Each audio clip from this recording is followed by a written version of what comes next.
रुखसती, दे दी रुखसती मगर मालूम न था, उसे दे दी रुखसती मगर मालूम न था, साथ लेता गया है मुझको छोड़ के जाने वाला, साथ लेता गया है मुझको छोड़ के जाने वाला।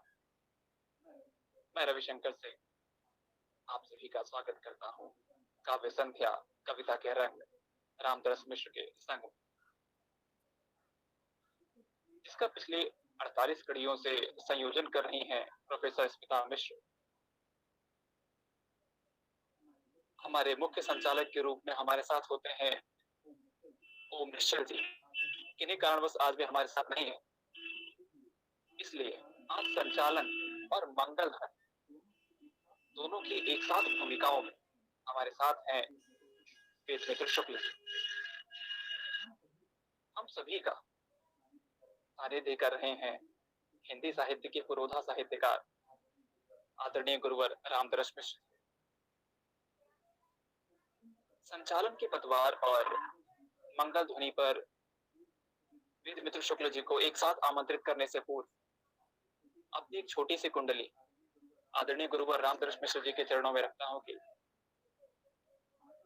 आता जाता ही रहा कभी रुका ना धाम, आता जाता ही रहा कभी रुका ना धाम, ऐसे बालक से कहो माता पिता क्या काम, आता जाता ही रहा कभी रुका ना धाम, ऐसे बालक से कहो माता पिता क्या काम, माता पिता क्या काम जगत की देखे माया, माता पिता क्या कहो काम जगत की देखो माया, सुनो एक दिन बूढ़ी होगी सबकी काया, सुनो एक दिन बूढ़ी होगी सबकी काया, कहे मंथन का विराय पुत्र वह मन को भाता, कहे मंथन का विराय पुत्र वह मन को भाता, सांझ ढले जो लौट सदा ही घर को आता, सांझ ढले जो लौट सदा ही घर को आता। इन्हीं पंक्तियों के साथ मैं आदरणीय वेद मित्र शुक्ल जी को आमंत्रित करता हूँ एक साथ मंगल ध्वनि के लिए और आज की 48वीं कड़ी के संचालन के लिए। आदरणीय वेद मित्र शुक्ल, बहुत बहुत धन्यवाद आदरणीय रविशंकर जी। यह 48वीं कड़ी है, 48वीं काव्य संध्या है कविता के रंग रामदरस मिश्र के संग। गुरुवर रामदरस मिश्र जी को सादर प्रणाम, साथ में हम सबके माता जी भी होती हैं, उनको भी प्रणाम। यह हम सबके लिए सौभाग्य का विषय है कि यह 48वीं कड़ी और पिछली कड़ी भी हम सबके लिए विशेष प्रसन्नता के साथ आई, क्योंकि गुरुवर रामदरस मिश्र जी जो कि भारतीय साहित्य के गौरव और इसकी पहचान अभी और अच्छी प्रकार से हुई जब सरस्वती सम्मान से उनको सम्मानित किया गया। हम सबका सौभाग्य है, हम सबके साथ हैं गुरुवर रामदरस मिश्र जी। एक बार पुनः प्रणाम।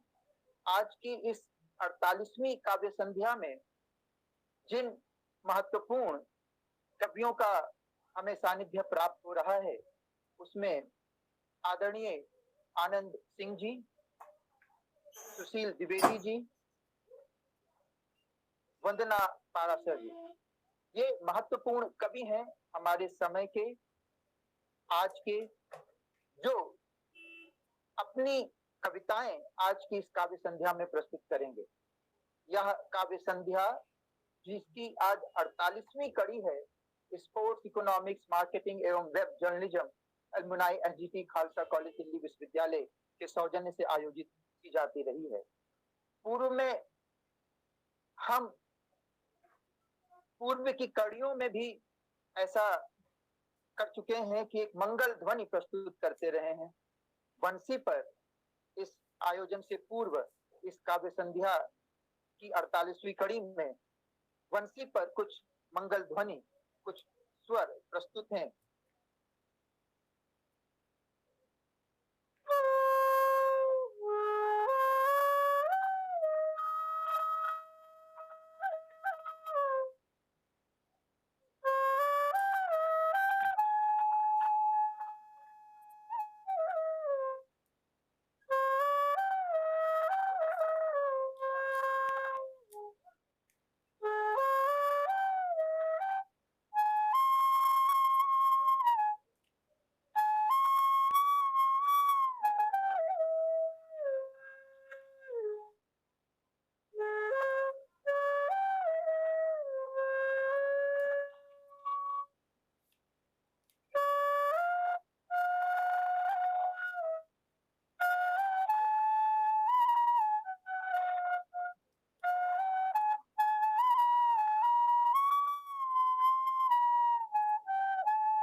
बहुत बहुत धन्यवाद, आपने स्नेहपूर्वक सुना। आज इस मंगल ध्वनि के उपरांत जैसी कि जिम्मेदारी दी गई है इस कार्यक्रम को सुसंचालित करने की, निश्चित रूप से यह एक कठिन कार्य होता है। इस कार्यक्रम की परिकल्पना आदरणीय ओम निश्चल जी ने की है। इन्हीं कारणों से वो हमारे साथ अभी नहीं है। वो भी ज्वाइन कर सकते हैं पर पूरे समय के लिए वो नहीं रह पा रहे हैं। गुरुवर रामदरस मिश्र की एक कविता है कि कविता बोलने लगती है जब मैं बोलता रहता हूँ। मैं पढ़ रहा हूँ वह कविता कि जब मैं बोलता रहता हूँ तब कविता चुप रहती है। जब मैं बोलता रहता हूँ तब कविता चुप रहती है। जब मैं चुप हो जाता हूँ, जब मैं चुप हो जाता हूँ तब कविता बोलने लगती है। जब मैं चुप हो जाता हूँ तब कविता बोलने लगती है। इस काव्य संध्या के संचालन के दौरान यह कविता मुझे निश्चित रूप से साहस प्रदान करेगी, क्योंकि मुझे बोलने की आवश्यकता नहीं है। यहाँ तो कविता बोलेगी और यह कविता है जिसने हम सबको एक सूत्र में बांधा है और हम सब यहाँ उस कविता की सूत्र, जो कवितामयी सूत्र है, उस कारण से हम सब यहाँ पर उपस्थित हैं। मैं अभिनंदन करता हूँ एक बार पुनः डॉक्टर आनंद कुमार सिंह जी का, सुशील द्विवेदी जी का और वंदना पारासर जी का। वंदना पारासर जी युवा कवित्री हैं, सुशील द्विवेदी जी भी युवा स्वरों से युक्त हैं और डॉक्टर आनंद कुमार सिंह जी का तो कहना ही क्या, वो आज हमारी इस काव्य गोष्ठी की एक बहुत बड़ी उपलब्धि है, जिन्होंने महाकाव्य, आज के समय में महाकाव्य लिखने की साधना में कितने ही लोग होंगे, कितने कम लोग होंगे, उसी परंपरा में महाकाव्य लिखने की परंपरा में अग्रसर हमारे डॉक्टर आनंद कुमार सिंह जी भी हमारे साथ हैं। हम सब पर एक एक कर आएंगे, एक एक करते हुए आएंगे, लेकिन पूर्व में सबसे पहले हम चाहेंगे कि हम सबके साथ युवा कवित्री वंदना पारासर जी हैं, वो अपनी रचनाएं प्रस्तुत करें। वंदना पारासर जी युवा कवित्री होने के साथ साथ वो जिस प्रकार से अपनी कविता में एक वरिष्ठ सोच होती है वो प्रस्तुत करती हैं, और वो भी इस कारण से क्योंकि वो कुछ खास विमर्शों से गुजरती हुई अपनी रचनाओं तक पहुंचती हैं। वंदना पारासर जी की कविताओं में मैथिली की मिठास और सौम्यता तो है ही, लेकिन कुछ कारणों से जो स्त्री विमर्श से जब वो गुजरती हैं तो उनकी कविताओं को एक विशेष तेजस्विता प्रदान होती है। वंदना पारासर जी हम सबके साथ हैं, वो अपनी रचनाएं प्रस्तुत करें। उससे पहले मैंने जो उनकी रचनाएं पढ़ी उसमें से एक रचना की कुछ पंक्तियां मैं पढ़ता हूँ कि स्त्री गीली मिट्टी की तरह होती है, कई बार कई रूपों में वह ढलती है चाक पर। स्त्री कई रूपों में कई बार ढलती है चाक पर। स्त्री को गीली मिट्टी के रूप में देखने के साथ साथ वो स्त्री के अनेक प्रकार से, स्त्री के जीवन, स्त्री के आसपास, स्त्री के परिवेश से गुजरती हुई अपनी रचनाएं प्रस्तुत करती हैं। वंदना पारासर जी को मैं आवाज देता हूं कि वंदना पारासर जी अपनी कुछ रचनाएं हम सबके साथ प्रस्तुत करें काव्य संध्या की इस 48वीं कड़ी में कविता के संग रामदरस मिश्र के संग में। आदरणीय रचना वंदना पारासर जी। जी, सर्वप्रथम मैं बहुत आभारी हूँ इस मंच की, मुझे काव्य प्रस्तुत करने का अवसर मिला, और आदरणीय सर को सादर प्रणाम। यहाँ उपस्थित सभी रचनाकार मित्रों को मैं नमस्कार करती हूँ। मैं अपनी कविता शुरू करती हूँ पढ़ना। मेरी पहली कविता है रीढ़ विहीन लोग। उसकी रीढ़ की हड्डी झुकती जा रही है, उसकी रीढ़ की हड्डी झुकती जा रही है। वह हैरान नहीं है, वह हैरान नहीं है, थोड़ा परेशान है अपने बचपन की मासूमियत को खोकर। आशंका है कि कल लोग रीढ़ विहीन हो जाएंगे। आशंका है कि कल लोग रीढ़ विहीन हो जाएंगे, उनके कान लंबे किंतु छिद्र प्रायः बंद होंगे। सबके आंखों पर एक मोटी कांच की दीवार होगी जिसमें सब कुछ धुंधला दिखेगा। स्वयं के बनाए हुए यंत्र ही उसे ढाल देंगे एक यंत्र में, जहां उसके सोचने समझने की शक्ति संचालित होगी रोबोट की रिमोट से। हाड़ मांस का बना यह शरीर एक यंत्र में बदल जाएगा। खत्म हो जाएगी उसकी संवेदना, खत्म हो जाएगी उसकी संवेदना, उसकी हंसी, उसके आंसू सब नकली होंगे। उसकी हंसी, उसके आंसू सब नकली होंगे। रीढ़ विहीन लोग हताश होकर दौड़ रहे हैं चारों दिशाओं में, कभी आकाश, कभी पाताल, अंतरिक्ष के हर एक कोने में झांक रहे हैं और ढूंढ रहे हैं अपने लिए एक पहाड़ खुशियों का।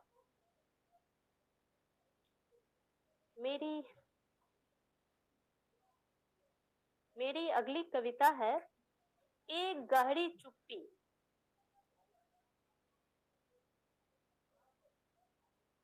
इतिहास में दर्ज हो जाएगी कल की तरह ही आज की घटनाएं भी। वो तमाम बातें, वो तमाम किस्से इतिहास के पन्नों से निकलकर क्या कभी चीखेगी, क्या कभी मांगेगी हिसाब काली स्याह रात की उन तमाम घटनाओं का जहां मानवता ने साध रखी थी एक गहरी चुप्पी। काली स्याह रात की उन तमाम घटनाओं का जहां मानवता ने साध रखी थी एक गहरी चुप्पी। दृश्य तेजी से घटित हो रहा था, दृश्य तेजी से घटित हो रहा था, पर आंखें बंद थी सबकी। कराहती आत्माओं की पुकार सुनकर भी सबने बंद कर लिए थे अपने कान। चौराहे के बीचों बीच सजी उन तीन मूर्तियों की शक्लें भी अब बदल गई है। चौराहे के बीचों बीच सजी उन तीन मूर्तियों की शक्लें भी अब बदल गई है। एक ने अपनी आंखों पर काला चश्मा चढ़ा रखा है, दूसरे ने अपने कान में खोस लिया है ईयरफोन, और तीसरे की जुबान निरंकुश होकर लपलपा रही थी बाहर को। दृश्य तेजी से घटित हो रहा था। सामने जीता जागता भूतों की शक्ल में एक लंबी भीड़ खड़ी थी, सभ्यता और संस्कृति का बोझ बनकर, सभ्यता और संस्कृति का बोझ बनकर।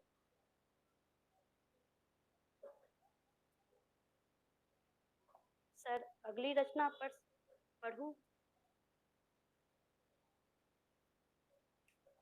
जी, एक रचना और या एक रचना और। अब स्मृतियों में बचा है अपना घर। रोज अपनी ही गलियों से होकर गुजरता हूँ, रोज अपनी ही गलियों से होकर गुजरता हूँ, तलाशते हुए अपना घर, अपने लोग। कई चेहरे जिसकी स्मृतियां भी अब धुंधली पड़ गई है, उन चेहरों की झुर्रियां, या कहूँ कि एक लंबा गुजरा हुआ समय घूरता है मुझे अजनबी समझकर अपनी ही गलियों में।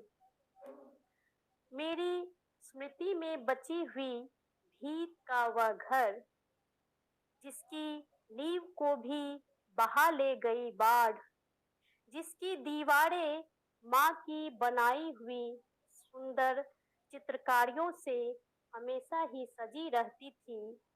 वो गलियां जहां अपने यार दोस्तों के साथ कभी कंचा तो कभी गुल्ली डंडा खेलते थे हम।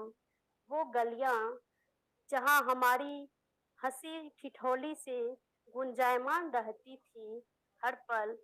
बेशक उस रात की लहरें अपने साथ बहा ले गई भीत का वह घर, वो गलियां, वो बचपन की यादें। किंतु मेरे मन में बसी भीत की वह दीवार कमजोर नहीं थी। मेरे मन में बसी भीत की वह दीवार कमजोर नहीं थी। उसकी नींव मेरे अंदर गहरी जमी है, जिसे कोई आंधी या कोई बाढ़ अपने साथ बहाकर नहीं ले जाएगी।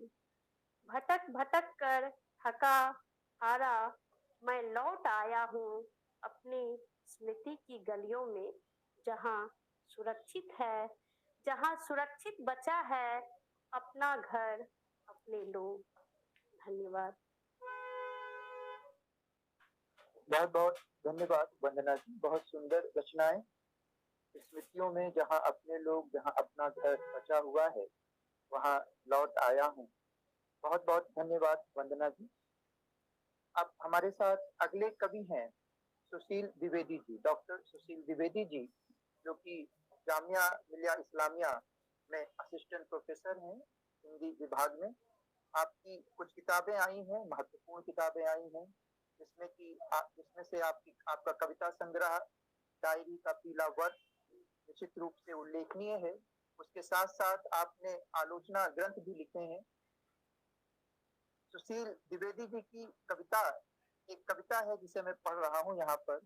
ओस पर सूरज के नहीं, ओस पर सूरज के नहीं, सबसे पहले किसानों के पैर पड़ते हैं। ओस पर सूरज के नहीं, सबसे पहले किसानों के पैर पड़ते हैं। मैंने देखा है ओस पर उनके चमकते हुए खून। और तुमने, इस प्रकार से उनकी कविताओं में किसान, मजदूर और साथ ही प्रेम की कविताएं भी मिलती हैं। सुशील द्विवेदी जी अपनी कविताओं में किसान और मजदूर के उन स्वरों को प्रबल रूप से प्रस्तुत करते हैं, जो स्वर कई बार अनदेखे रह जाते हैं। और यही उनकी उम्मीद है, यही उनकी ताकत है। मैं आमंत्रित करना चाहूंगा सुशील द्विवेदी जी को। सुशील द्विवेदी जी, कृपया अपनी रचनाएं प्रस्तुत करें। सुशील द्विवेदी जी। बहुत शुक्रिया। पहले एक माफी के साथ जो आपने मेरा परिचय दिया है उसमें थोड़ी सी सुधार देना चाहता हूँ। मैं कहीं असिस्टेंट प्रोफेसर नहीं हूँ। हाँ, पढ़ाया जरूर है इधर उधर, तो बाकी चीजें। आदरणीय मंच, ये बड़ा सौभाग्य का दिन है कि आज मुझे परम गुरुवर कमरस मिश्र जी के सानिध्य में कविता पाठ करने का अवसर मिला है। और जहाँ पर इतने प्रभावशाली व्यक्तित्व वाले रचनाकार उपस्थित हों, यकीनन वह मंच बहुत सुंदर होगा। तो आप सभी को प्रणाम करते हुए मैं कविता पाठ आरंभ करता हूँ। एक कविता का शीर्षक है शैलजा। एक अंतराल के बाद दूर की प्राचीरों पर खुरच खुरच कर लिख रहा हूँ तुम्हारा नाम, ताकि जब कभी लौटो मेहरानगढ़ के बुर्जों, लंबी ऊंची दीवारों को स्पर्श करते हुए पढ़ सको अपना नाम शैलजा। यह नाम तुम्हें तुम्हारा पिता नहीं, तुम्हारा आदि प्रेमी दे रहा है। आओ शैलजा, शैल पृष्ठों पर, कताओं तरुपत्रों पर, आओ कि तुम्हारा सारंग तुम्हें पुकार रहा है मंत्रवत। आओ कि हृदय से बह चले अंता से लीलाएं। आओ शैलजा कि तुम्हारे संग जी लूं, भर भर अंजरी पी लूं तुम्हारा स्नेह स्मित मधु यौवन।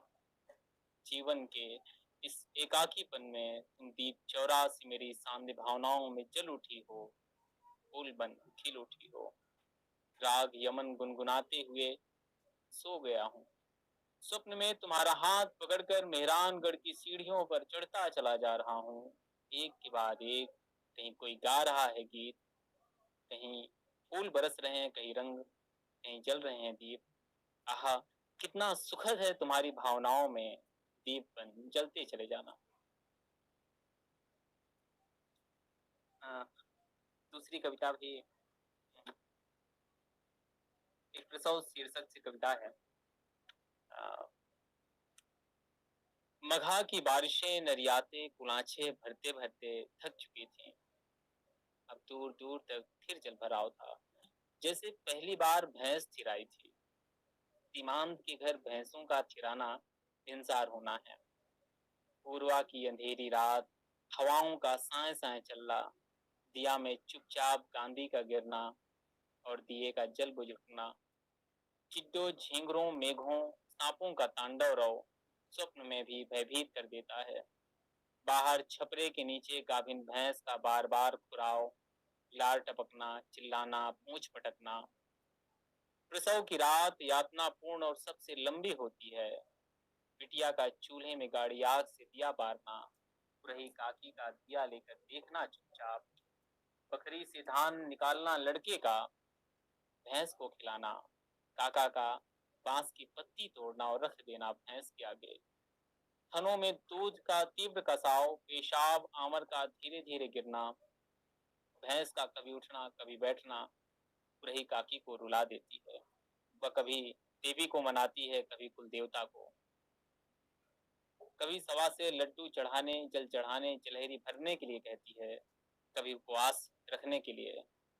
बहुत देर बाद भैंस ने पड़िया जना, बहुत देर बाद बुढ़ी काकी मुस्कुराई, बहुत देर बाद गधेलों ने पड़िया पालने का सपना देखा। सबने पड़िया को छुआ, पुचकारा, सरसों का तेल पिलाया, किसी ने नाम दिया, किसी ने काला छूटा बांधा।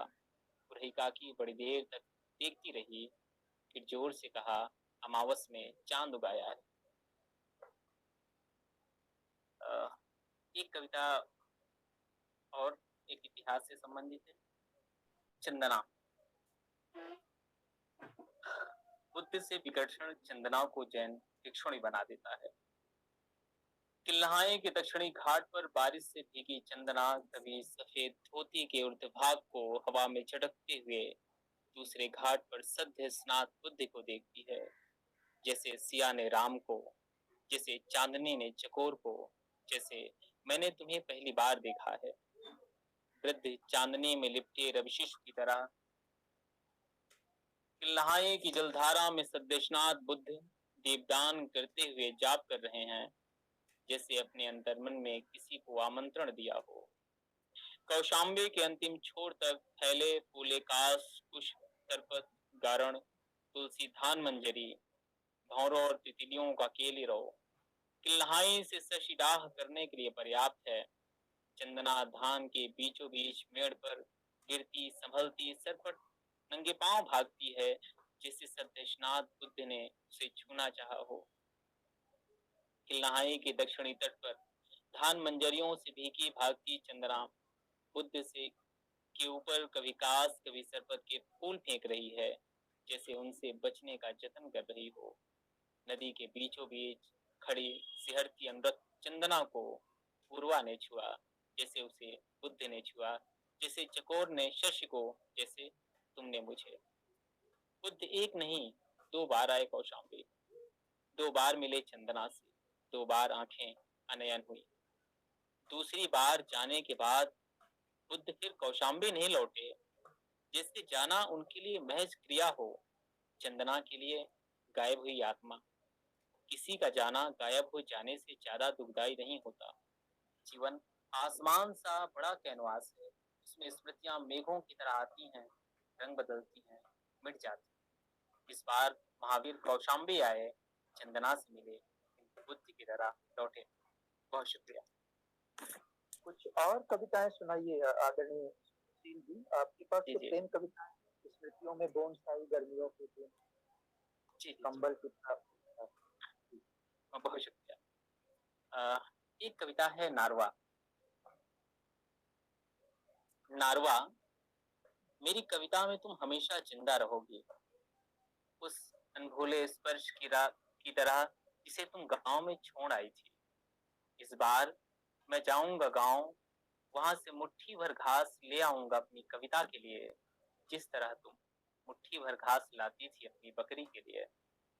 कुछ मिट्टी खोदूंगा तालाब से, चूल्हा बनाऊंगा, कुछ कंडे लकड़ियां इकट्ठा करूंगा, अदहन रखूंगा। मेरी कविता में तुम अदहन की तरह खौलोगी। तुम्हें टोकरी बनाना पसंद है? मैं तुम्हारे लिए कासा काटूंगा, सरपत से पल्ला निकालूंगा, और अगर कहीं मेरा हाथ कट जाए तो माना मत, मैं आऊंगा चलकर तुम्हारे पास जैसे तुम आई थी। नारवा, तुम्हारा छूना मेरी कविता को नहर कर देगा। तुमने कहा था ना नारवा, तुम्हें महुए का गुलगुला पसंद है। मैं जाऊंगा गांव और महुए के टपकने का इंतजार करूंगा जैसे तुम भोर में करती थी। मेरी नारवा, मैं वह सब लाऊंगा अपनी कविता के लिए जो तुम्हें पसंद है। बहुत सुंदर कविताएं। आभार आभार। बहुत एक शुक्रिया। एक कविता और सुनाकर समाप्त कीजिएगा आदरणीय। जी जी। अ, एक गोची शीर्षक से कविता है। गोची संभवतः आप लोग जान रहे होंगे। कौशाम्बी जिले के पश्चिम सिरा गांव, जहां मेरा जन्म हुआ था, अ, उसके पूर्व सिरा और पश्चिम सिरा दो समीप के गांव हैं। दोनों गांव में एक कुरी थी, एक कुप्रथा थी। इसमें दोनों गांव के लोग आपस में 15 दिन तक, होलिका दहन के बाद 15 दिन तक एक दूसरे पर पत्थर फेंकते थे। जब किसी व्यक्ति की मृत्यु हो जाती थी वहीं उनको जला दिया जाता था। ऐसी कुप्रथा थी जिसे अब बंद कर दिया गया है। उसी कुप्रथा पर आधारित कविता है। उसमें कुछ दृश्य हैं और उन दृश्यों को मैं सीधा सीधा पढ़ रहा हूँ। कोहबर की स्मृति गणगौर को सुहागिन बना देती है। होलिका के दूसरे दिन कौशाम्बी की स्थापित नगरी, पूर्व पश्चिम के लोग गोफना गुलेल लिए एक दूसरे पर कंकड़ पत्थरों से प्रहार करते, अब गिरा जैसे शिकारी कोई गिर। घर के भीतर शोकाशोक सुहागिन स्त्रियां कोहबर की स्मृतियों में डूबी पियरी सिंधौरा को ताकती जैसे उनके भीतर कोई काली साया बार बार उन्हें विधवा कर रही। बबूल पीकर नीम से घिरे ऊंचे ऊंचे टीलों के उस पार सदिक्ष पीड़ित समर से गिरती लाशें, टूटकर हवाओं में तैरते छत पिछत दंत, पत्थरों की टंकार में खोई रुदन और ठहास की प्रतिध्वनि, नौड़ा स्त्रियों के लाल लाल सिंदूर सा, प्रतियोगी पुरुषों के पोर पोर से अनवरत बहता रक्त, हा विभत्स, हा विभत्स, हा विभत्स।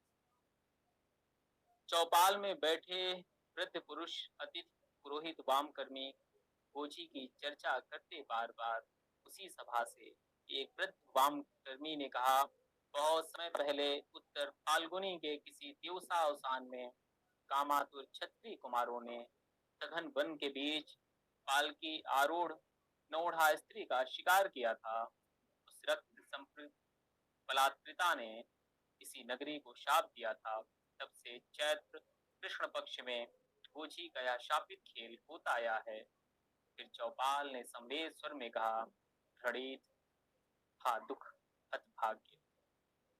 नौड़ा स्त्रियों के रक्तिम सिंदूर सी सांझ के आकाश में फैली सिमटती हुई सूर्य की लाल लाल कणिकाएं, श्वेत कणिकाओं में परिवर्तित होती हुई कुछ प्रतियोगी पुरुषों की आत्मा को बर्फानी गुफा में छिपा देती है। उनकी घायल मृतदेह उनके घरों में भेजे जा रहे हैं। कुछ नौढ़ाएं घंटियां बजाते हुए दीप प्रज्वलन कर रही हैं, विष्णु की आरती गा रही हैं। कुछ शोकाशोक नौढ़ाएं रोती बिलखती छाती पीटती, कभी गोची को गाली देती, कभी अपने पिता को कि उनका ब्याह स्थापित नगरी में क्यों किया। फाल्गुन पूर्णिमा के 15 दिन शापित नगरी की शाम विधवा हुई, बच्चे अनाथ हुए, तुलसी चौरा अदीप्त हुई, शंख मूक विधवा विलाप करते रहे। 15 दिन बुजुर्गों की आंखें उबलते गर्म आंसुओं में डूबी रहीं। दृश्य मानस में तिल तिल खिसकते तांडव करते सिमट जाते हैं। तिथियां आती हैं, रोती बिलखती हुई चली जाती हैं।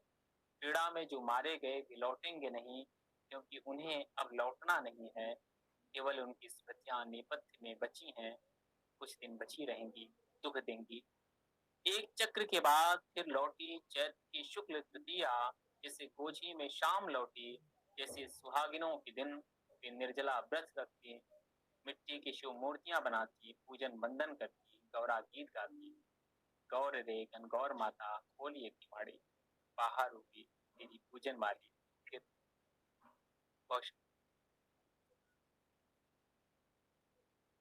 बहुत बहुत धन्यवाद, बहुत बहुत धन्यवाद आदरणीय सुशील जी। अभी हमने सुना दो महत्वपूर्ण कवियों को, युवा स्वरों को, आदरणीय वंदना पाराशर जी को और सुशील द्विवेदी जी को। निश्चित रूप से जो युवा स्वर हैं वो किस प्रकार से आज हमारे समय को, हमारे समाज को देख रहे हैं, वह अभिनंदनीय है। जब हम वंदना पाराशर और सुशील द्विवेदी जी की कविताओं से गुजरते हैं, एक बार पुनः आभार। हमारे साथ आज जो महत्वपूर्ण कवि हैं आदरणीय डॉक्टर आनंद कुमार सिंह जी, जिनका एक बड़ा ही अच्छा महाकाव्य कहा जा रहा है, जिसे आया हुआ है अथर्वा मैं वही वन हूँ, अथर्वा मैं वही वन हूँ। और इसको केंद्र में रखते हुए अक्षरा, हमारे समय की एक जरूरी पत्रिका, उसने एक पूरा विशेषांक ही इस मई 2022 का उस पर केंद्रित किया है, उसको निकाला है। मैं एक बार चाहूंगा, क्या रवि जी हमारे साथ हैं, वो तय करें क्या डॉक्टर आनंद कुमार सिंह जी हैं हमारे साथ? रवि जी कृपया देखिएगा।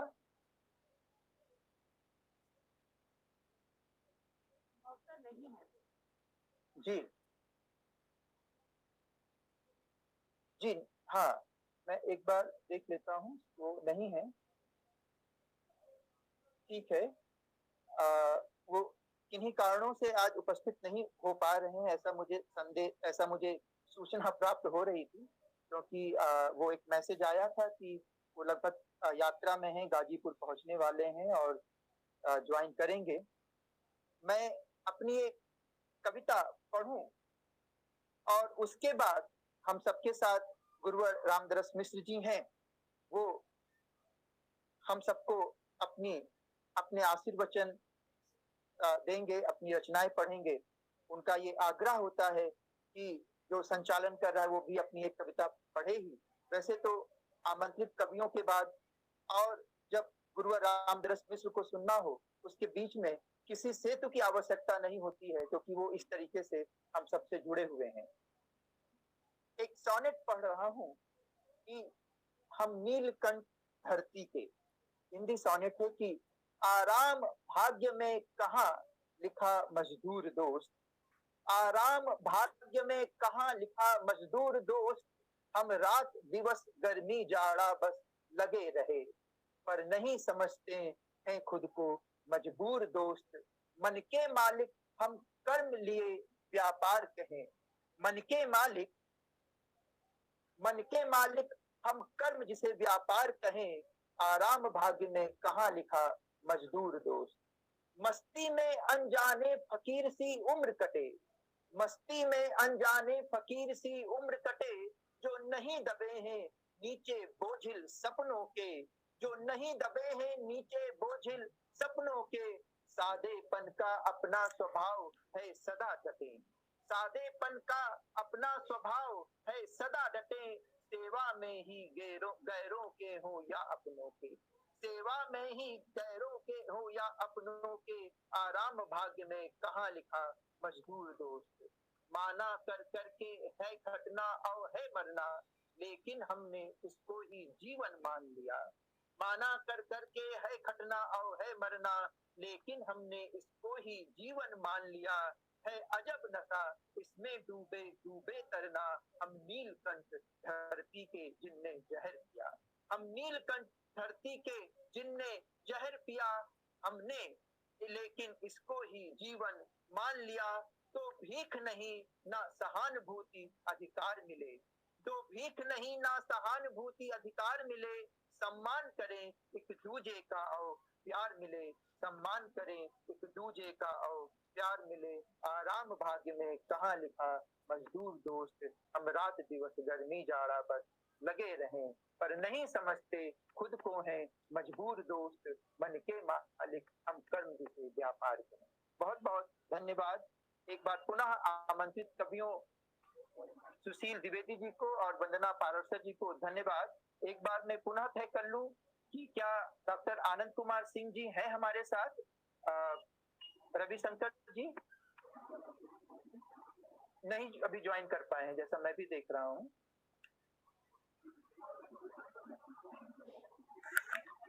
नहीं हो पाए हैं जी। जी जी जी। तो मैं गुरुवर रामदरस मिश्र जी को बुलाना चाहूंगा, वो हम सबके साथ ही जुड़े हुए हैं। ओम निश्चल जी कहते हैं कि हम सब साहित्य की एक सदी को सुन रहे होते हैं जब गुरुवर रामदरस मिश्र जी हमारे साथ होते हैं। साहित्य की एक पूरी सदी, अनेक सम्मानों का विषय नहीं है यहाँ पर, चाहे वो साहित्य अकादमी का पुरस्कार हो, चाहे सरस्वती सम्मान हो या कोई भी पुरस्कार हो, गुरुवर रामदरस मिश्र की उपस्थिति हमारे साहित्य, हमारे समाज, हमारे परिवेश का सम्मान है। गुरुवर रामदरस मिश्र जी हम सबके साथ हैं। मैं चाहूंगा गुरुवर रामदरस मिश्र जी अपनी कुछ रचनाएं अवश्य प्रस्तुत करें, साथ ही जो हम सबके लिए महत्वपूर्ण पाते हैं वो भी दें। गुरुवर रामदरस मिश्र जी। देवर वेद मित्र जी,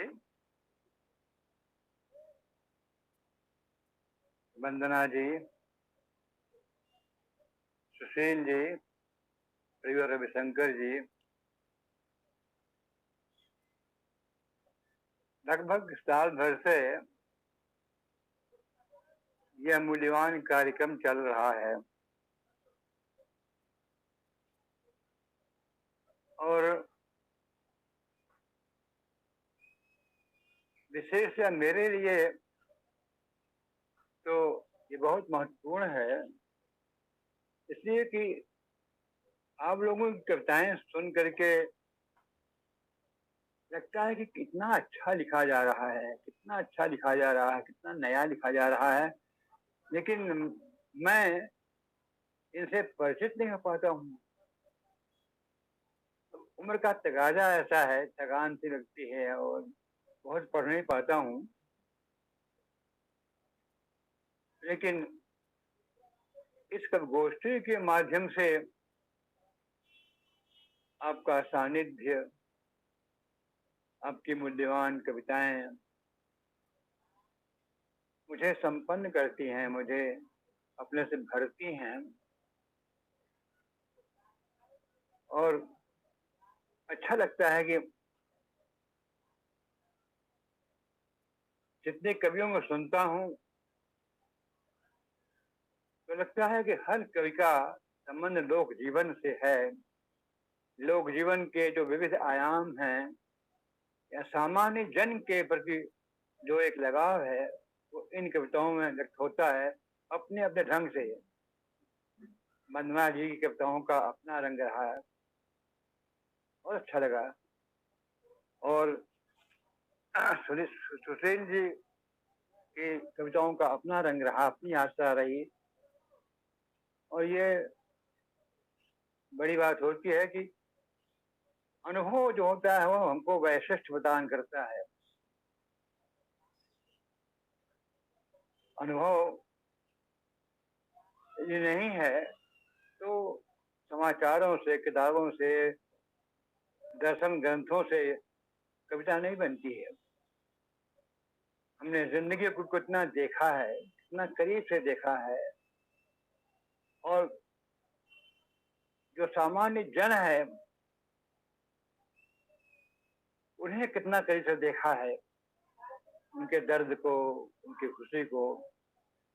तो आप लोगों की कविताओं में जो सामान्य जन का दर्द उभरता है वह हिंदी कविता के भविष्य को बहुत गर्मा में बना रहा है। मेरी थोड़ी दिक्कत है कि अब वो 98 साल की मेरे कान हो गए हैं तो कमजोर हो गए हैं, बहुत कोशिश करता हूँ लगा करके, तो पूरा सुनने में मुझे दिक्कत होती है, लेकिन आपकी कविताओं की जो गूंज है, जो आत्मा की गूंज है, वो तो मुझ में बैठती रहती है। तो इस कवि गोष्ठी का एक मूल ये भी है कि मेरे साथ न जाने कितने लोग इसको सुन रहे होते हैं और कविता के पाठक मेरा ख्याल है कि कथा साहित्य से कम होते हैं, लेकिन ये वही बात है कि गोष्ठी के माध्यम से कविता जो है लोगों तक फैलती है। और कविता कुछ टिप्पणियां आती हैं बड़ा विशिष्ट प्रभावशाली, तो मैं साल भर से इन कविताओं का आनंद ले रहा हूँ। मित्रों, आप लोगों को बधाई बहुत बहुत, और मुझे अच्छा लग रहा है कि हिंदी कविता को नई पीढ़ी खूब संपन्न कर रही है। जो प्रसिद्ध लोग हैं जिनको मैं जानता हूँ उनको जानता हूँ, लेकिन जो नए कवि हैं जिनको मैं नहीं जानता हूँ उनको जानकर मुझे बड़ी खुशी होती है। देखो इतना अच्छा लिखा जा रहा है, इतने अच्छे कवि हमारे बीच में हैं। तो मैं अपनी खुशी जाहिर करने के साथ साथ आप सबको मैं बधाई दे रहा हूँ, आशीष दे रहा हूँ। मैंने कई विधाओं में लिखा है और कविता भी कई शैलियों में लिखा है। मुझे किसी बात का बंधन नहीं रहा, कोई बंधन नहीं रहा, इसलिए मैंने इस शैली में आपने लिखा है, ये केंद्रीय शैली आज की है और इस शैली की केंद्रीयता बनाने के बावजूद मैंने गजलें भी लिखी हैं, गीत भी लिखे हैं, बहुत कुछ लिखा है। अभी मेरा एक नया संग्रह आया है समवेत करके,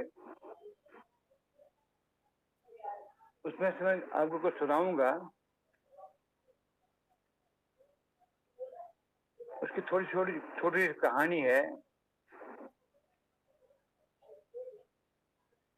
इधर मैंने काव्य लेखन कम कर दिया, बहुत लिख लिया,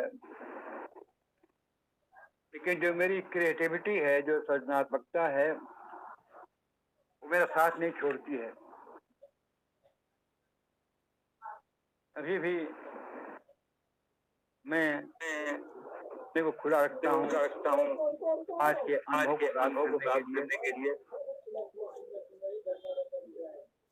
तो मैंने कुछ कविताएं लिखी, 10-15 कविताएं लिखी, उसके बाद कविता लिखना बंद हो गया।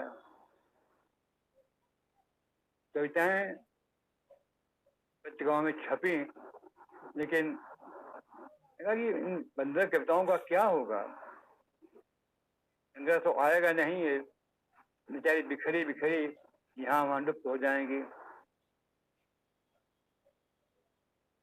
पिछले साल कोरोना जो लॉकडाउन हुआ तो मेरी पुत्री स्मिता अपने कुंडली से घर में ले गई। वहां एकाएक कुछ मुक्तक फूट पड़े और मेरे लेखन का एक स्वभाव यह भी है कि जब एक विधा की कोई रचना फूटती है या एक शैली की, तो एक क्रम बन जाता है। तो 2-3 मुक्तक फूटे, लेकिन मुक्तक निकलते गए 25-30 हो गए। कुछ गजलें भी निकल आई। अब मुझे लगा कि एक छोटा सा संग्रह बन सकता है। एक सज्जन मेरे उपन्यास जल टूटता हुआ पर भोजपुरी में फिल्म बना रहे हैं, उनके लिए मैंने भोजपुरी कुछ गीत लिखे। उन गीतों में शिकार मैं, हाँ हम भी तो हैं, कहा भाई आओ तुम भी आ जाओ। तो 5-6 भोजपुरी गीतों को भी लिया। तो इस तरह से एक समवेत करके संग्रह आ गया। तो मैं चाहता हूँ उनमें से 2 कविताएं सुनाऊंगा आपको। एक कविता है कवि का घर। गेंदे के बड़े बड़े जीवंत फूल बेरहमी से तोड़ लिए गए और बाजार में आकर बिकने लगे। बाजार से खरीदे जाकर वे पत्थर के चरणों पर चढ़ा दिए गए, फिर फेंक दिए गए कूड़े की तरह। मैं दर्द से भर आया, मैं दर्द से भर आया और उनकी पंखड़ियां रोप दी अपनी आंगन वाटिका की मिट्टी में। अब वे लाल लाल पीले पीले बड़े बड़े फूल बनकर दहक रहे हैं। अब वे लाल लाल पीले पीले बड़े बड़े फूल बनकर दहक रहे हैं। मैं उनके बीच बैठकर उनसे संवाद करता हूँ। वे अपनी सुगंध और रंग की भाषा में मुझे बसंत का गीत सुनाते हैं। वे अपनी सुगंध और रंगों की भाषा में मुझे बसंत का गीत सुनाते हैं और मैं उनसे कहता हूँ, जियो मित्रों, जियो मित्रों, पूरा जीवन जियो उल्लास के साथ। जियो मित्रों, पूरा जीवन जियो उल्लास के साथ। अब यहाँ न बाजार आएगा और न पत्थर के देवता पर तुम्हें चढ़ाने के लिए धर्म। यह कवि का घर है, यह कवि का घर है।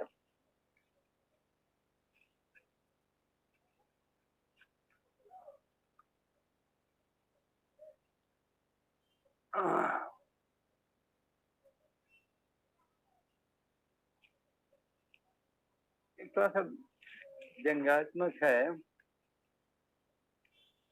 हम कवि लोग जो हैं जन की बात तो करते हैं, लेकिन जन के साथ कितना हो लेते हैं। जनवादी कवि हूँ, जन के लिए लिखता हूँ। जनवादी कवि हूँ, जन के लिए लिखता हूँ, इसलिए उसके पास जाता रहता हूँ। जाड़े की दोपहर थी, जाड़े की दोपहर थी। एक बूढ़ा सिर पर अमरूद का की टोकरी उठाए कांपते स्वर में आवाज दे रहा था, अमरूद ले लो, अमरूद ले लो। और थक कर मेरे दरवाजे के पास बैठ गया, और थक कर मेरे दरवाजे के पास बैठ गया। मैंने असली जन को देखा, मैंने असली जन को देखा। उसके पास पहुंचकर कहा, बाबा जरा अपना तराजू उठा लो, बाबा जरा अपना तराजू उठा लो। उसने तराजू उठाकर पूछा, कितना तौल दूं बाबू? नहीं नहीं, मुझे अमरूद नहीं लेने हैं। तो आपकी फोटो लेनी है, उससे मेरा क्या होगा? अरे आप पर लिखी मेरी कविता के साथ आपकी फोटो छपेगी अखबार में।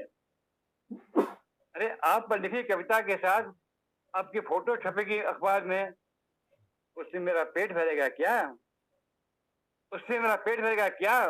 वो उठा और आगे चल दिया, अमरूद ले लो की आवाज लगाता हुआ। मेरी कविता के साथ उसकी फोटो छपी अखबार में, मेरी कविता के साथ उसकी फोटो छपी अखबार में। मुझे प्रसिद्धि मिली और पैसा भी। प्रसन्न बैठा था, लगा पूछ रहा है मुझे क्या मिला, मुझे क्या मिला? और उसकी आवाज दूर तक गूंजती हुई चली गई।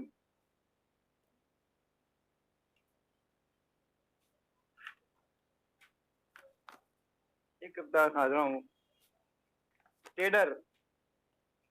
टेलर ये हमारे सड़क पर ही एक ऐसा है। ये चौराहे पर सड़क के उस ओर रेडीमेड वस्तुओं की चमकती हुई दुकान है। चौराहे पर सड़क के उस ओर रेडीमेड वस्तुओं की चमकती हुई दुकान है। तरह तरह के नए वस्त्र अपनी नौटा में इतरा रहे होते हैं। खरीदे जाकर तने हुए सजे हुए निकलते हैं शोभा यात्राओं पर। खरीदे जाकर तनों पर सजे हुए निकलते रहते हैं शोभा यात्राओं पर। इस ओर फुटपाथ पर एक मामूली टेलर अपनी मशीन लिए बैठा रहता है। इस ओर फुटपाथ पर एक मामूली टेलर अपनी मशीन लिए बैठा रहता है।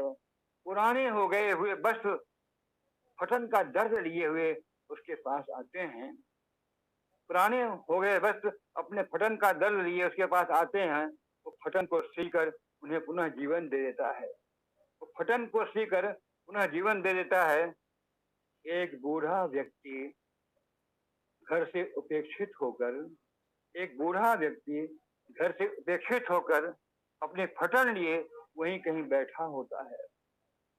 एक बूढ़ा व्यक्ति घर से उपेक्षित होकर अपनी फटन लिए वहीं कहीं बैठा होता है। दुकान में सजे बच्चों की तरह अपने यौवन को याद कर, दुकान पर सजे बच्चों की तरह अपने यौवन को याद कर सोचता रहता है, काश उससे भी कोई टेलर मिला होता, काश उससे भी कोई टेलर मिला होता। एक कविता सुनाता हूँ आपको। अकेलापन। वसंत की सुबह थी, दरवाजे पर बैठा था मैं अकेला। वसंत की सुबह थी, दरवाजे पर मैं बैठा था अकेला। आसपास कुछ फूल हंस रहे थे, आसपास कुछ फूल हंस रहे थे। हाथ में लेखनी और कागज था। सामने एक भीड़ जा रही थी, सामने से एक भीड़ जा रही थी, धार्मिक शोर उगलती हुई। सामने से एक भीड़ जा रही थी, धार्मिक शोर उगलती हुई। भीड़ में से एक परिचित ने मुझे देखा, बोला, क्यों अकेले अकेले बैठे रहते हो? और बोला, क्यों अकेले अकेले बैठे रहते हो? देखो कितने लोग साथ साथ नाच गा रहे हैं, देखो कितने लोग साथ साथ नाच गा रहे हैं, आओ शामिल हो जाओ। मैं मुस्कुराया, बोला, इस भीड़ में सभी अकेले हैं दोस्त, इस भीड़ में सभी अकेले हैं दोस्त, लेकिन मैं अकेला होकर भी अकेला नहीं हूँ, लेकिन मैं अकेला होकर भी अकेला नहीं हूँ। न जाने कितने लोगों की हंसी और दर्द मेरे भीतर से निकलकर मेरी लेखनी में समा जाते हैं। न जाने कितने लोगों की हंसी और दर्द मेरे भीतर से निकलकर लेखनी में समा जाते हैं और उतर आते हैं कागज पर। मैं तो अकेलेपन में भी अपने को दुनिया के तमाम लोगों के साथ चलता हुआ महसूस करता हूँ। मेरा ख्याल बहुत हो गया। अंत में एक गजल पढ़ दे रहा हूँ। जी गुरु जी।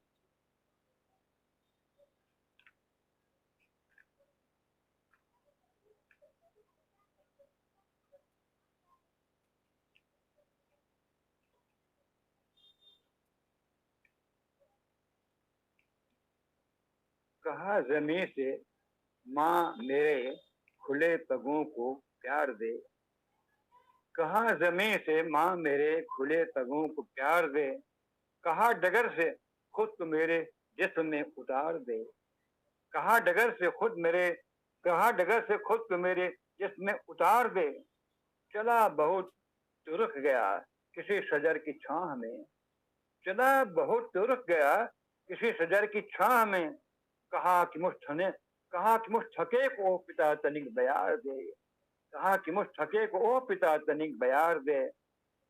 लगा कि वक्त पूछता रहा है कामना मेरी, लगा कि वक्त पूछता रहा है कामना मेरी। कहा उसे कि आदमी बना रहूं विचार दे, कहा उसे कि आदमी बना रहूं विचार दे। सदा सदा ही भीड़ बीच बैठना भला लगा, सदा सदा ही भीड़ बीच बैठना भला लगा। डरा रहा कि मंच ना मुझे कहीं पुकार दे, डरा रहा, मैं बहुत मंच भीड़ हूँ, डरता हूँ। डरा रहा कि मंच ना मुझे कहीं पुकार दे। कहा हयात ने न मांग दीन हो किसी से कुछ, कहा हयात ने न मांग दीन हो किसी से कुछ। अदब से कह कि दिल में मेरे प्यार की बहार दे, अदब से कह कि दिल में मेरे प्यार की बहार दे। करार दे कि दूसरों को बेकरार जो रहे, करार दे के दूसरों को बेकरार जो रहे, खुदा है मेरी इल्तिजा उन्हें जरा करार दे, खुदा है मेरी इल्तिजा उन्हें जरा करार दे। कहा जमीन से माँ मेरे खुले बगों को प्यार दे, कहा डगर से खुद मेरे प्यार दे। अब एक मुक्तक पढ़ दूंगा मैं। स्वागत है, स्वागत है।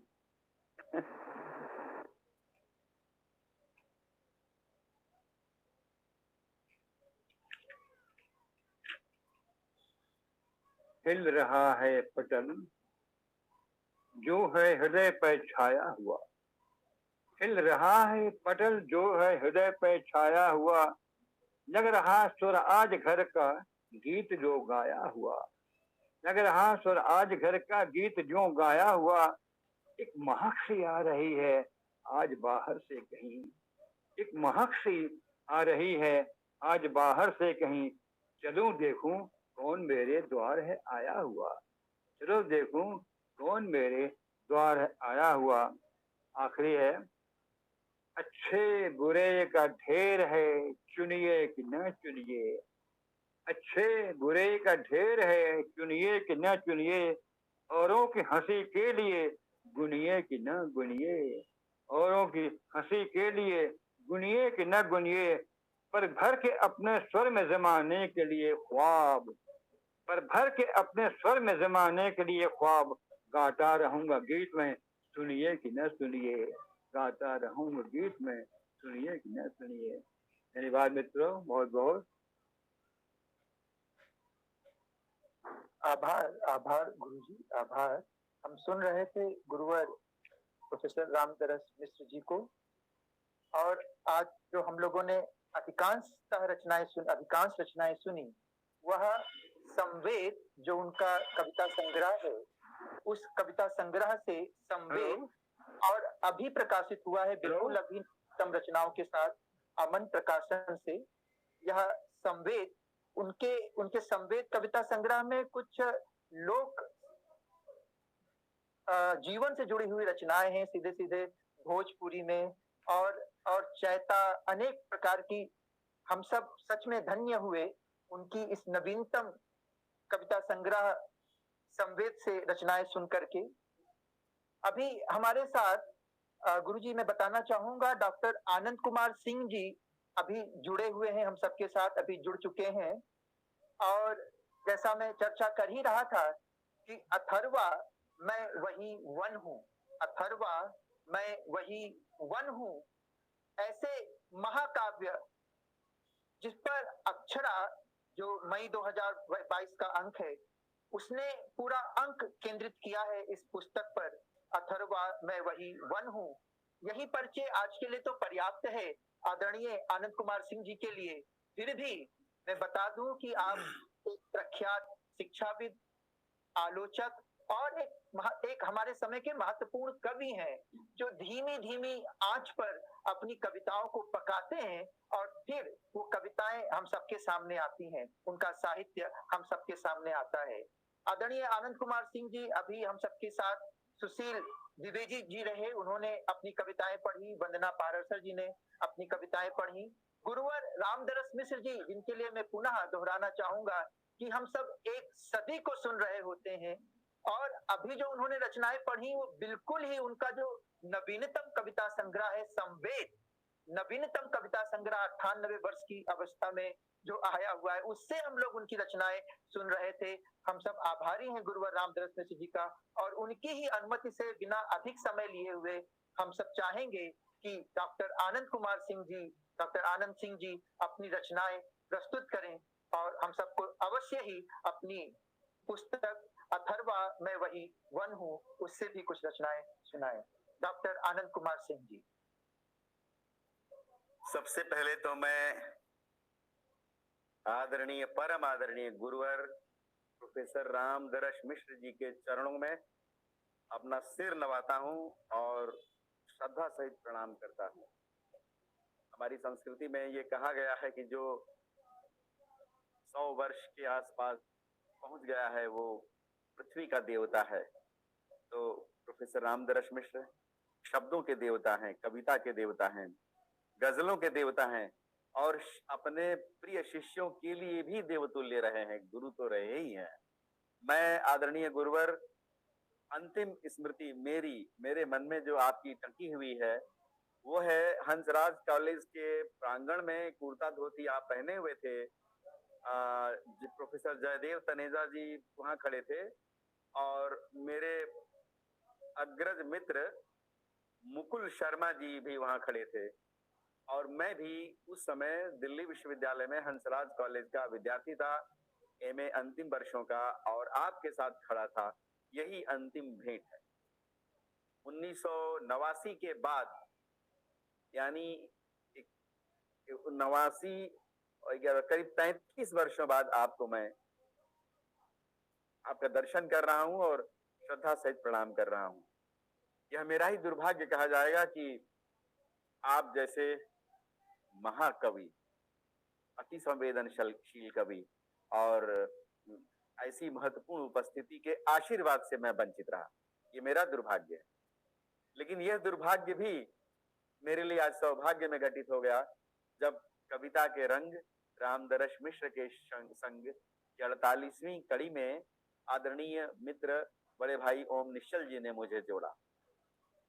पिछले रविवार को ही हम लोगों को काव्य पाठ में उपस्थित होना था, लेकिन अपरिहार्य कारणों से यह आज के दिन मुलतवी हो गया और मुझे बहुत अच्छा लग रहा है। मेरा परम सौभाग्य कि आदरणीय गुरुदेव का दर्शन कर रहा हूं और आप सब मित्रों का, श्रीमान वेदमित्र शुक्ल जी जो कार्यक्रम का संचालन कर रहे हैं, सुशील द्विवेदी जी जो यहाँ उपस्थित हैं, वेदमित्र शुक्ल जी हैं और मैडम वंदना पराशर जी हैं।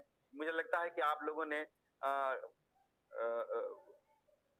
और वेब संपादक रविशंकर जी भी हैं इसमें। आप सब बंधुओं को मैं बहुत बहुत प्रेम से नमस्कार कर रहा हूँ।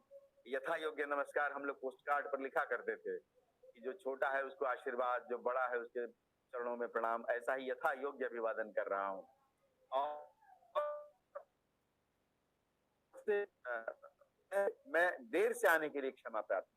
मैं सुबह लखनऊ से चला और यहाँ गाजीपुर जिले में पास में ही एक गांव में एक कार्यक्रम था शिक्षा पर को लेकर के, तो वहां मैं बोलने के लिए चला गया था और वहीं से लौटते हुए दौड़ा दौड़ा यहाँ आ रहा हूँ और उपस्थित होने में थोड़ा विलंब हुआ। लेकिन जब मैं उपस्थित हुआ तो आदरणीय गुरुवर की प्रेममयी वाणी सुनने को मिली और उनका काव्य पाठ की, तो मैं धन्य हुआ।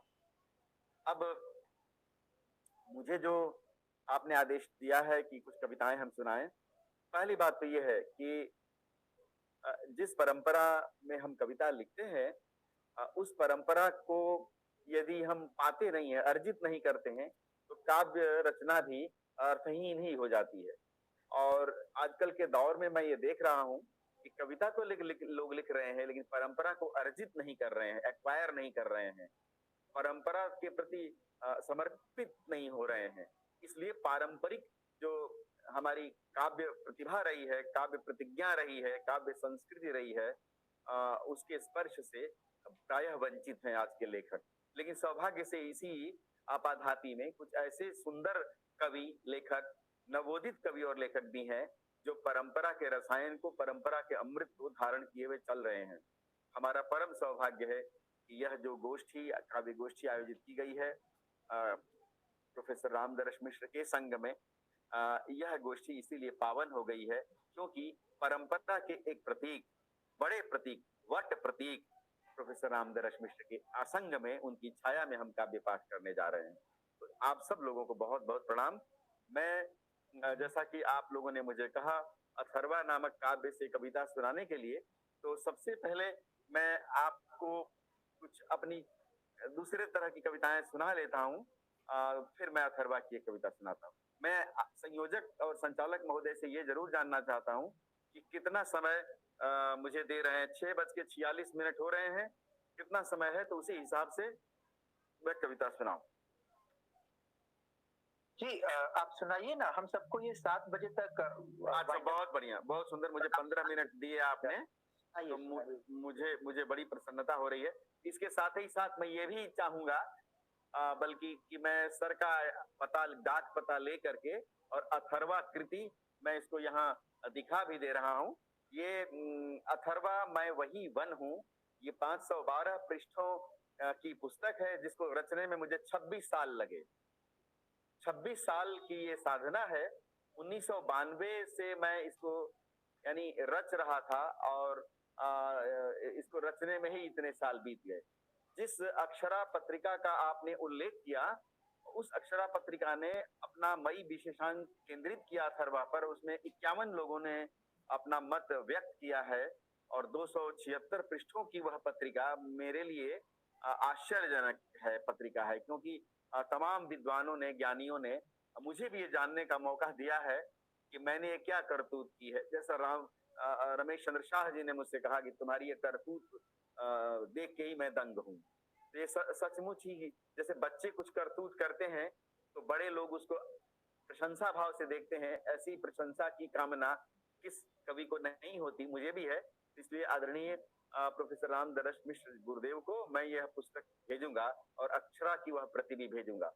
अक्षरा में अंत में विवेकानंद कविता छपी है, जो निराला जी की तुलसीदास कविता के छंद में, तुलसीदास जिस छंद में निराला जी ने रची थी, वह छंद बीए प्रथम वर्ष में मुझे बहुत रुचिकर लगता था, और मैंने विवेकानंद पर बीए प्रथम वर्ष में कविता लिखनी शुरू की थी, जो 2013 में पूरी हुई। 28 साल लगे मुझे लिखने में उसको, और 101 छंदों की वह कविता इसी अक्षरा के अंत में प्रकाशित हुई है। तो ये सब मैं गुरुदेव के चरणों में समर्पित करता हूँ। मैं कुछ छोटी कविताएं आपके सामने रखता हूँ, जहां से हम शुरू कर सकते हैं, क्योंकि कविता की अनेक शैलियां हैं, वैविध्य बहुत है, और कल्पनाएं भी बहुत ज्यादा हैं, और कुछ ऐसी भी संकल्पनाएं हैं जो मुझे सदैव चालित करती रहती हैं। आजकल मैं भोजपुरी में भी कुछ कविताएं लिख रहा हूँ, और अभी भोजपुरी की कुछ कविताओं को भी, उसमें से 1-2 कविताएं मैं चाहूंगा कि आपको सुनाऊं।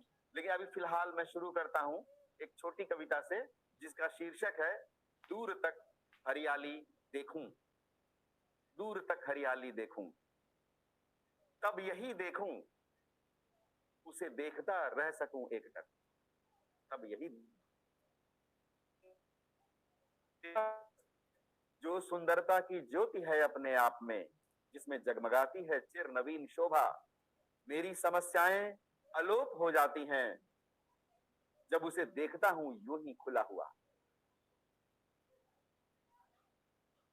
यह रूप का जादू, सलोनापन उसका फैला हुआ चारों ओर बादलों के कुंतल सा। यह घास की नरम चादर और मेरा मन विचरता चला जा रहा उसी ओर, जहां धरती की धानी चूनर लहराई है। बेछोर निष्पलक देखता रहूं, दूर तक हरियाली देखूं। ये कविता समाप्त होती है। अब छोटी कविता, इसका शीर्षक है कचरादान। कचरादान, डस्टबिन। भरो भरो भरो, देश है कचरादान, इसे जनसंख्या से भरो। हाली हुली भरो। हाली हुली भोजपुरी का शब्द है। हाली हुली यानी जल्दी जल्दी। जैसे कोई आदमी अतृप्त आत्मा जल्दी जल्दी भोजन करता है और मुंह में डालता है तो कहते हैं हाली हुली खा रहा है। तो भरो भरो भरो, देश है कचरादान, इसे जनसंख्या से भरो। हाली हुली भरो, ओद लकड़ी से भरो, तात राखी से भरो, सेवार ईंटों से भरो, गारे से भरो, मेरे तुम्हारे से भरो। देखना नकानक भरा कि नहीं, हर जीवित जो पहले से ठूसा है, या हर जीवित जो पहले से ठूसा है वह मरा कि नहीं। देखना नकानक भरा कि नहीं, हर जीवित जो पहले से ठूसा है वह मरा कि नहीं। देखेंगे किसकी नाक पर किसका पांव है, किसकी पीठ पर किसकी कोहनी, किसके गहनों पर किसकी बेड़ी, किसकी अंगुली पर किसकी एड़ी, किसकी नौकरी पर किसका दांव है, किसकी चुरकी, चुरकी यानी चोटी, भोजपुरी में चुरकी कहते हैं चोटी। किसकी चुरकी किसकी लट से चिपट गई है, किसकी देह अपनी पसली में सिमट गई है, किसकी धूप पर पिघली है, किसकी ठिठुरन पर किसकी छांव है। और देखते रहो, दिखाते रहो, ए तात, कौन बाउर कौन नीक। बाउर कहते हैं भोजपुरी में बैड को, अंग्रेजी में जैसे बुरा बैड कहते हैं बुरा, उसको भोजपुरी में बाउर कहते हैं, और अच्छे को नीक कहते हैं।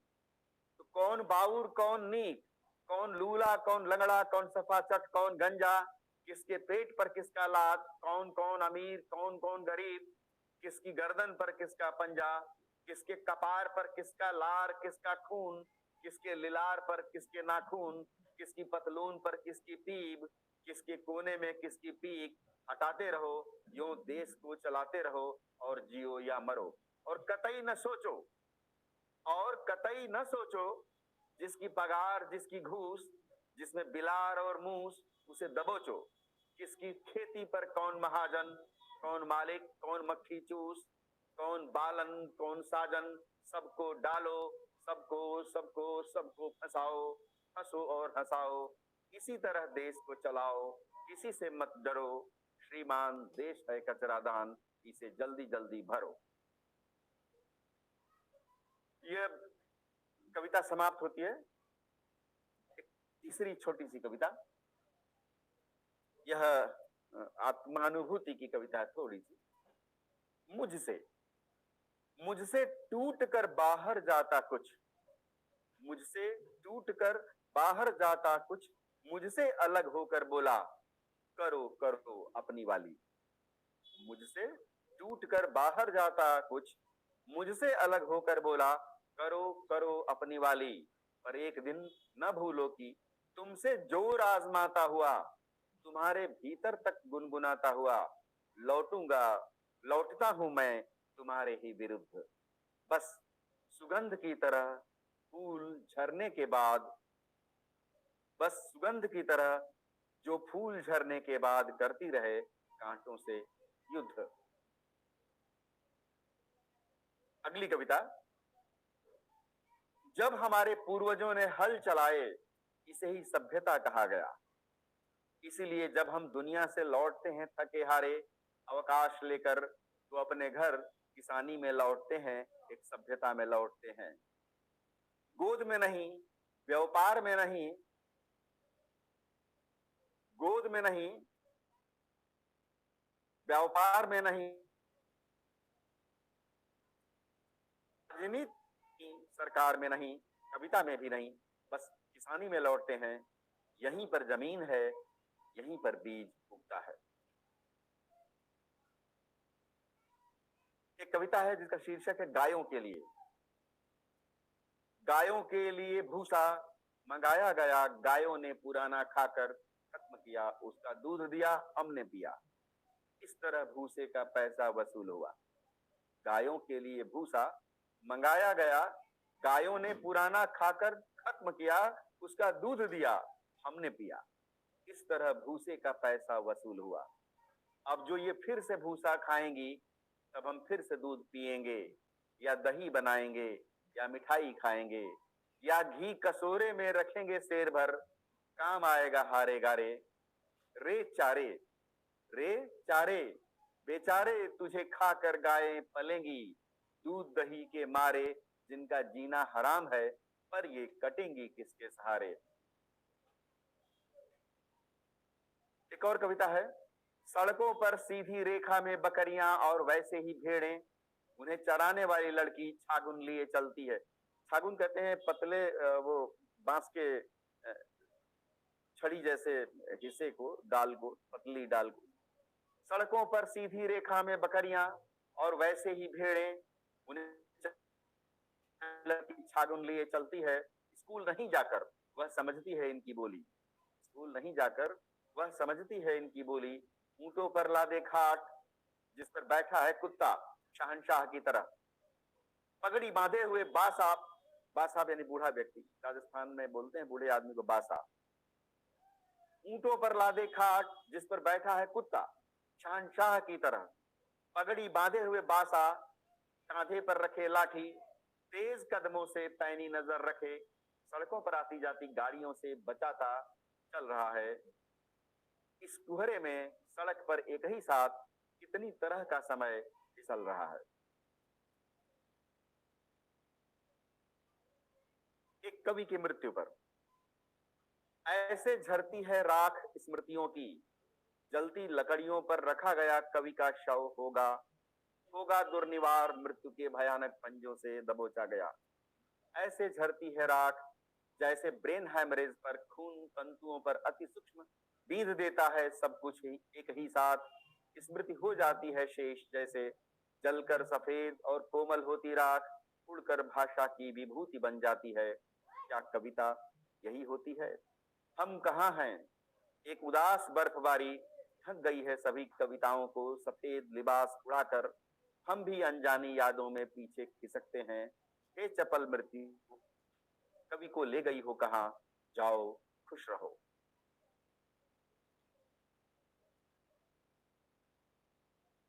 एक कविता है हिंदी पर। किसी ने कहा था कि हिंदी दुहाजू की बीबी है, आपको स्मरण होगा। हदेश धूसर खनकदार घिसे सिक्कों के मानिंद, गोया वापरे जाते हो विशुद्ध 16 आने टंच शब्द, हैरान करते गुप्त अंधेरे कोनों में आजमाने को, अखबारी दुनिया की तेज रोशनी में चलने लायक, जिसे रघुवीर सहाय ने अच अच करके परचाया। दुहाजू की हिंदी तब तब रोई मायके जाने को। पर हाय रे बदनसीबी, यानी दो अर्थों के भय से विमुक्त कविता की टेर खाली गई। जिनके कानों में कविता पिघले शीशे की तरह डाली गई, जो कवि थे बहैसियत पार्टियों के होल टाइमर, चाहे नहीं थे मेंबरान रसीदी पर्ची फाड़ी जाकर, वे ही थे वे सब जिनकी धौंस में ससुराल से मायके घर वाली गई। वही दुहाजू की बीबी। किसको भला हमने पर क्या दिया, कब कैसे किस तरह बमुश्किल, कांटों की तेज तेज नोक पर लिए हुए इसी जिंदगी को हमने हर बार जिया। सच है कि जिससे बेतरह घृणा की, यानी जिसकी भी, इस कवि की भी कविता हमने पढ़ी, बस उसी को ज्यादा प्यार हमने किया। अब अंतिम कविता मैं अथर्वा से सुनाने का प्रयत्न करता हूँ। 6:58 हो रहे हैं और 7 बजे हम लोगों को समाप्त करना है। तो मैं एक छोटी सी कविता कोशिश करता हूँ कि सुना दूं। चलिए। सुनो सूफी शीर्षक। सुनो सूफी, सुनो सूफी सुनो, कहाँ हो तुम लोग, लिख रहे हो शायद दुनिया में, जिसके लिए नागमती रोती है 12 मास, रतन सेन जैसा राजा भी अब कहाँ, वह हीरामन भी नहीं अब। सूफियों चलो, चल कर खोजे हीरामन तोते को, वही तो गुरु है पंथ दिखाने में सक्षम, वही बता सकेगा सिंहल द्वीप का पता। सूफियों पद्मावती वहीं मिलेगी। बदल गई है पद्मिनी भी सूफियों, इन दिनों खो गई है सुगंध कमल नाल की, उसे हर रोज नहाना पड़ता है इत्र फुलेल से। माया अलाउद्दीन सुल्तान तालिबान के भेष में सजा रहा सेनाएं, बजा रहा रणभेरियां। सूफियों बंद करो, मत लिखो प्रेम कविताएं। अगली कविता है सूरदास का तानपुरा। सूरदास नमस्कार, कैसे हो, दिखे नहीं बहुत दिनों से, दिखा नहीं तुम्हारा तानपुरा, बहुत दिनों से गाया नहीं भजन श्रृंगार का। राधा कृष्ण जिन कुंजों में विचरते हैं, शायद पता नहीं होगा तुमको, वैसे भी सावधान आ रहे हैं इसी तरफ तालिबान, वे तुमसे पूछेंगे श्रृंगार का अर्थ, तुम क्या बताओगे सूरदास। सूरदास बहुत दिनों से सुनी नहीं गोपियों की विरह व्यथा, दुखों से कातर गोकुल जिसका पता पूछता है, उसे तुम गा न सके सूरदास, बहुत दिनों से गाया नहीं भजन श्रृंगार का, तानपुरा कहाँ है सूरदास। 7 बज गए, अब यहीं पर कविता समाप्त करना। बहुत सुंदर रचनाएं प्रस्तुत कर रहे थे आप, हम आभारी हैं, अभिनंदनीय है। अथर्वा मैं वही वन हूँ, सच में हीरामन तोते की खोज हो, या सूरदास के तानपुरे से तालिबानी समस्या का हल जान लेने की एक उत्कंठा हो, यह एक चिंतक कवि के माध्यम से ही संभव है। हम एक कवि को नहीं, सच में कवि में चिंतन होता ही है, लेकिन एक चिंतक कवि को सुन रहे थे। चिंतक हैं आप, आपका चिंतन शिरोधार्य, आपके चिंतन को सशत प्रणाम। डॉक्टर आनंद कुमार सिंह जी इस 48वीं कड़ी में प्रोफेसर गुरुवर रामदरस मिश्र जी के सानिध्य में हम सबके साथ उपस्थित हुए। एक बार पुनः आभार, धन्यवाद। बहुत बहुत आभार, बहुत बहुत धन्यवाद। धन्यवाद, आपको बहुत बहुत धन्यवाद। मैं आप सबको बताऊं कि यह कार्यक्रम जो कि Guru Tegh Bahadur Khalsa college अल्मुनाई association sports क्रीड़ा के सौजन्य से संपन्न हो रहा है। पिछले 1 वर्ष होने को आए हैं। इस कार्यक्रम में एक महत्वपूर्ण भूमिका, एक परिकल्पना जो हर कड़ी की रही, आदरणीय ओम निश्चल जी की रही। पूरा आयोजन जो रहा, उसके पीछे हमारे साथ उपस्थित हैं, जो रही वो हमारे साथ उपस्थित हैं professor Smita Mishra ji. Professor Smita Mishra ji Khalsa college में हिंदी विभाग में प्रोफेसर हैं। बहुत बहुत प्रणाम यह मैडम। कार्यक्रम जो है इसका जो आभार ज्ञापन है उनके माध्यम से होता है, और एक विवेचनापूर्ण, ओम निश्चल जी कहते हैं ये ऐसा आभार ज्ञापन है जो विवेचनात्मक, विवेचनापूर्ण आभार ज्ञापन है। तो समय पूरा हो रहा है। हम सबके साथ 2 घंटे 1.5 घंटे तक गुरुवर रामदरस मिश्र जी बैठे रहते हैं, सुनते रहते हैं पूरे मन से। हम सब तो कभी कभी अपना वीडियो ऑफ भी कर लेते हैं, ऑन भी, लेकिन उनका हमेशा सानिध्य मिलता रहता है हम सबको। उनको प्रणाम करते हुए एक बार पुनः, और अब मैं आमंत्रित करूंगा आभार ज्ञापन के लिए आदरणीय प्रोफेसर स्मिता मिश्र जी को। प्रोफेसर स्मिता मिश्र जी। नमस्कार। आभार बेटी। और बेटी, मैं समझती हूँ मेरी आवाज आ रही होगी। आज के इस संस्करण के सभी उपस्थित सभी साथियों का बहुत बहुत आभार कि हमारे इस मंच को आपने अपनी उपस्थिति से गरिमा प्रदान की। एक पिछले साल 16 मई से औपचारिक रूप से प्रारंभ हुआ था लॉकडाउन द्वितीय के अंतर्गत, और पिताजी ने बता ही दिया है कि किस तरह से मैंने अपने विद्यार्थियों के सन्नाटे और पिताजी के सन्नाटे, इन दोनों सन्नाटों को तोड़ने के बीच में ये वितान एक ताना मैंने, और इस नई तकनीक से 98 वर्षीय पिता को जोड़ा, और अब वह इसके साथ सहज थोड़ा महसूस करते हैं। डॉक्टर वेद मित्र शुक्ल जी का जो बांसुरी वादन है वह हमारे मांगलिक नोट से शुरू होता है, और वैष्णव जन तो तेने रे कहिए, कविता और साहित्य उस मैं से स्व से पर की यात्रा है। पूरे साहित्य की यात्रा स्व से पर की यात्रा है। तो इसी वैष्णव जन, और मैं समझती हूँ धर्म की भी अपनी जो मूल लक्ष्य है स्व से पर की यात्रा। आज के हमारे थोड़ा देर से ज्वाइन किए आनंद जी का मैं आभार प्रकट करती हूँ कि उन्होंने पूरी यात्रा करने के बाद भी यह कष्ट उठाया कि वे ज्वाइन किए। और अगर आनंद जी की बात कहें अशोक वाजपेयी जी के शब्दों में, अथर्वा की लोकार्पण के संदर्भ में कही कि कविताओं का काम होता है याद करना, यादों को संजोना और याद दिलाना। तो ये जो याद दिलाना है, ये मुझे लगता है कि याद भी करते हैं आनंद जी अपनी कविताओं में, केवल अथर्वा में ही नहीं, आपकी जो बाकी कविताएं भी हम पढ़ रहे हैं उसमें याद भी करते हैं। यादों को जो संजोने वाली है तो संजोते भी हैं, और जिन चीजों को याद दिलाना है उन्हें बखूबी उस पर संकेत करते हैं, याद दिलाते हैं। तो मैं वाजपेयी जी के कथन को इस तरह से डिकोड करती हूँ। और यदि कचरा दान, बढ़ती आबादी और जीवित आबादी, यानी अगर हम कहें कि बेतहाशा बढ़ती जनसंख्या से जो घटती जीवन मूल्यवत्ता है उस पर तीखा व्यंग्य करते हैं। संख्यात्मक वृद्धि से जो घटते गुणात्मक जीवन है उसको बड़ी गहरी चिंता, और मुझे लगता है कि ऐसी कविताएं अमूमन लिखी नहीं जाती हैं। तो ये एक बड़ी एक बेहतरीन कविता रही। सुगंध भरने के बाद फूलों के कांटों से जो युद्ध है, यानी युद्ध जो है फूल का कांटों से युद्ध, वो कांटे उन्हें सुरक्षित भी कर रहे हैं, लेकिन फूल अपनी अस्तित्व, अपनी अस्मिता को बचाए रखने के लिए उन्हीं कांटों से संघर्ष भी करता है। ये कुछ नए बिंब आप अपनी कविताओं के माध्यम से व्यक्त करते हैं। गायों का भूसा के माध्यम से मनुष्य की गहरी क्या कहूँ, स्वार्थ जो लोलुपता है उस पर आप व्यंग्य करते हैं।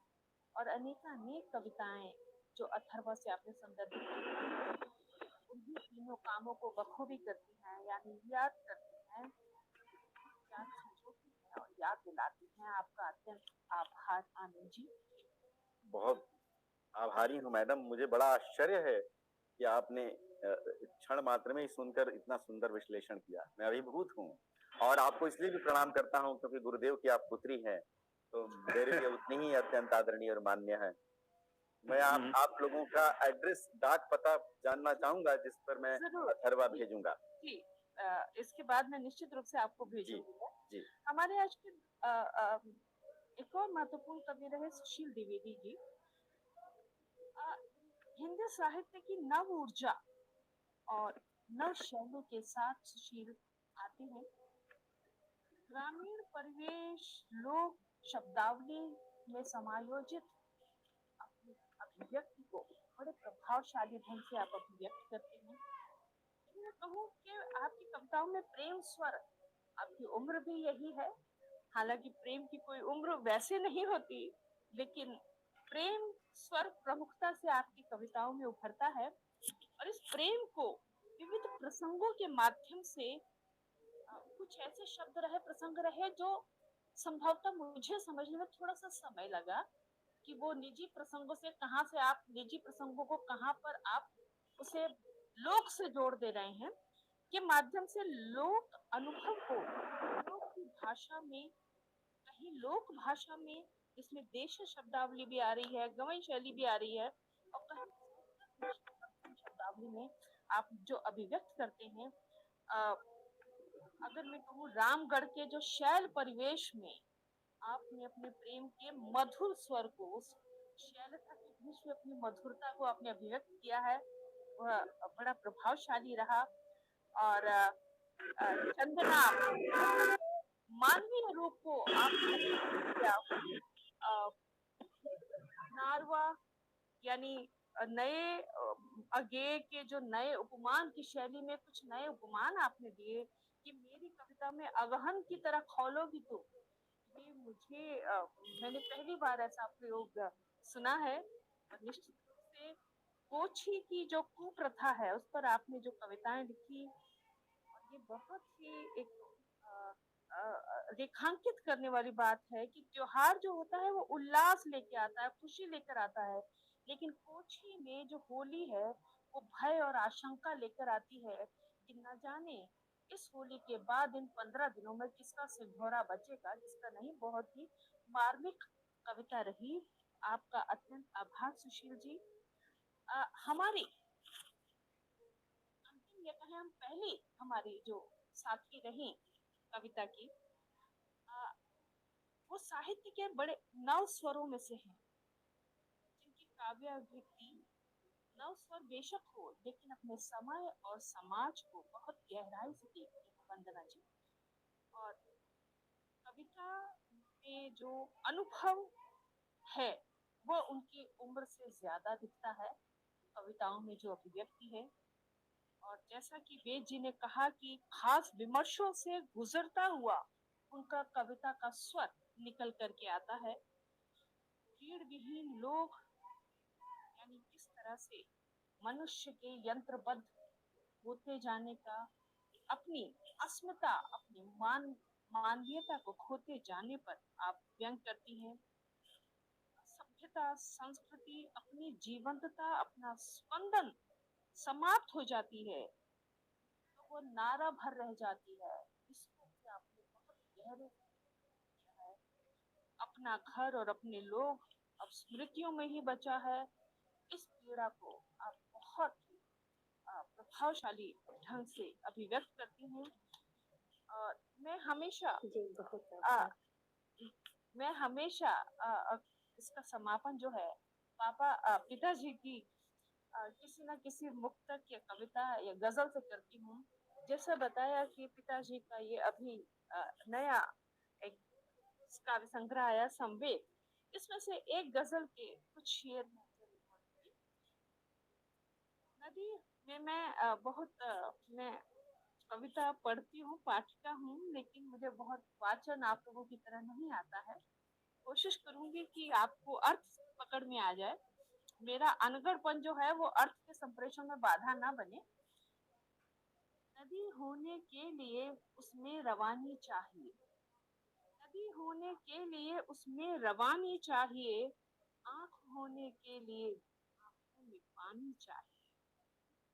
बहुत जागा हूँ हकीकत की लपट में दोस्तों, बहुत जागा हूँ हकीकत की लपट में दोस्तों, अब जरा सोलू मुझे।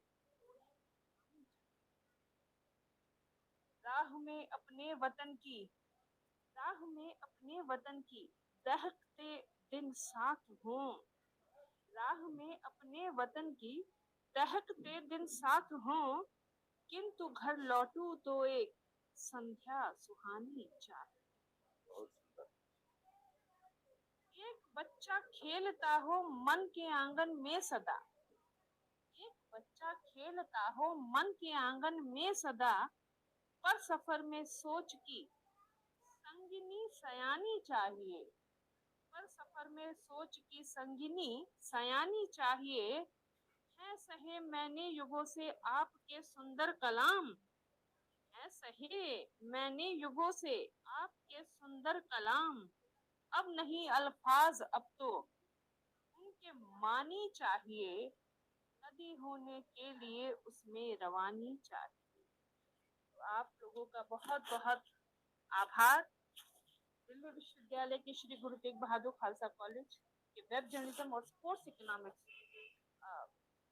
एलुमनाई की ओर से मैं आप सबका आभार प्रकट करती हूँ कि आपने हमारा, हमारे पिता का ये जो दिल है इसको पूरा भर दिया, जिसकी गूंज पूरे सप्ताह भर रहेगी। और अगले सप्ताह मैं समझती हूँ कि वेद जी और ओम जी एक और नए हमें जीवन देने वाले स्वरों को भर देंगे। आपका अत्यंत आभार। बहुत शुक्रिया मैम, इतना प्यार और इतना दुलार देने के लिए। आदरणीय गुरुवर को मेरा प्रणाम, आप सभी को मेरा प्रणाम। दो सूचनाएं भी है ना, वो एक तो ये अपने YouTube चैनल पर तो अपना आता ही रहता है, सुनते रहते हैं। हाँ। और दूसरा वो कविताओं के संबंध में। हाँ जी जी जी। ये हम जो कार्यक्रम ये YouTube पर फिर मैं इसका इस्तेमाल बच्चों को पढ़ाने, अपने विद्यार्थियों को पढ़ाने के लिए भी करती हूँ। तो आप लोग इसे ये लिंक आपसे शेयर कर दिया जाएगा।